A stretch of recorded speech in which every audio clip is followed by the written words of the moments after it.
Good evening. We're at the tailwind of today's Sunday, January the 19th. And as a born Canadian, I've been exposed to the inequality and inequitable lifestyle of the Black community here in Canada since 1972. But before the day is over, I just want to take you back retro to where all this inequality began, not only for the Black community, but our fellow brothers and sisters who belong to the Mi'kmaq indigenous community. You done know. So I want to tell you a little bit how it all started to where we are today, to the events that and the unfairness of that has led up to the upcoming demonstration coming up on February the 3rd at the legislative sorry, hold on guys.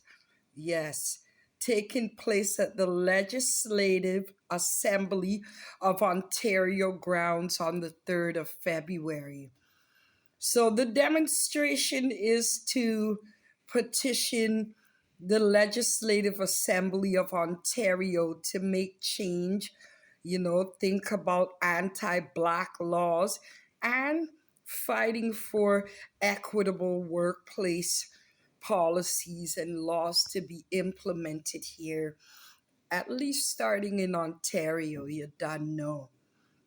So, what happened is our late but great Harriet Tubman, after they passed that law in the US in I believe it was 1850. It was called the Fugitive Slave Act of 1850, which was passed by the US Congress.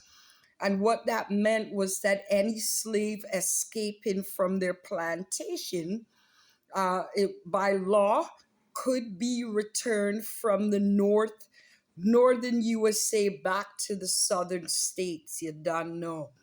So this made Sister Harriet Tubman say, nah, when we say north, we have to go beyond US territory.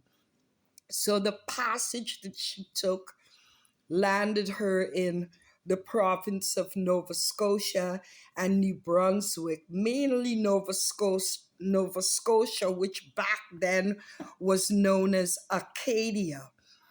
So Harriet Tubman thought that by liberating the Black slaves from the US over into Canada, outside of US territory, that would be the end of slavery and discrimination and being subjected to, you know, inequality and what have you, but it wasn't the end.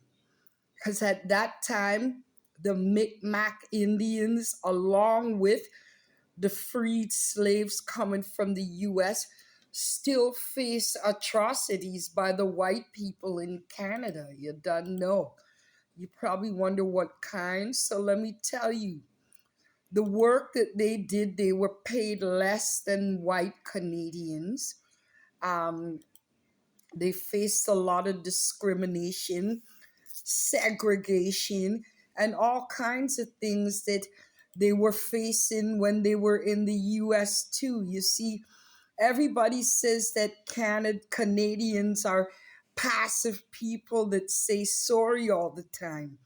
But there's a verb missing after passive when you describe Canadians: passive aggressive. So they're aggressive, but they do it in a passive manner, which can be mistaken that they're over nice, over apologetic, but Canadians really aren't.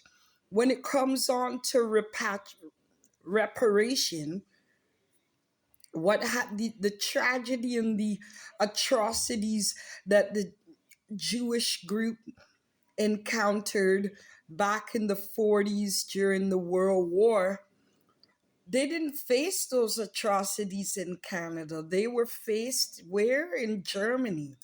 Yet still, laws have been passed in Canada to protect the integrity, It's entitled a hate crime if anyone in Canada verbally attacks or this exhibits hatred towards the Jewish group, although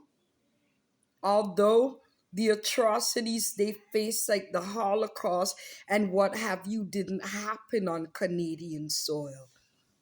The Mi'kmaq Indians that suffered by being paid less than what the white Canadian would be paid, they got a little bit of repatriation, but not a lot. Reparation, sorry, but not a whole lot. But I'll tell you, the race in Canada that has never, ever, ever received any reparation, sorry, is the black race. Since Harriet Tubman thought that bringing the slaves over here, the black slaves, liberating them and bringing to Canada would be peace of mind and the elimination of discrimination, being paid less, microaggression, and all those things, it didn't make a difference. To that back then, when the slaves came from the US to Acadia, now known as Nova Scotia, they were still subjected to being treated as if they were less than human beings. So February the 3rd is just the beginning to take it up another notch into fighting for social justice for the black community. And we do recognize that it's not only the black community that has faced discrimination, low wages, segregation, and a lack of reparation. It's also the indigenous, particularly the Mi'kmaq tribe. You don't know. I'm just saying, we might think that a demonstration that entails petitioning against the perpetuation of black people facing discrimination and getting away with biased work standards and what have you might think it doesn't mix. It does mix. It's like a domino effect. So if you change that first domino, once you go do and press it, it's gonna cause a ripple effect. You know what I mean? I'm hoping that our community will come out on February the 3rd and support the determination and the courage to finally stand up and face the law square in the face and say, yo, changes need to be made. Where is our reparation? Although I agree that the indigenous got a little bit of an attempt at reparation, the black community, black people in this country, in Canada, we never received any reparation. And all of the atrocities that the Canadians based in Canada was experienced on Canadian soil, unlike the tragedies other ethnic groups experience, which the Canadians have passed legislations and laws to the prevention of the continuation of that particular ethnic group having that experience in Canada. But black people, we've never gotten any form of a reparation, nor are there any anti-black laws in place in Canada. You don't know, people. It's now is the time to stop the lip service and put your desires to be seen as equal to every white man in this country and every other ethnic group who has never had to face the atrocities that the black race has faced. You don't know. So when people think that Canada's all about maple flavored bacon and saying A and being passive, please don't forget the aggressive behind that word.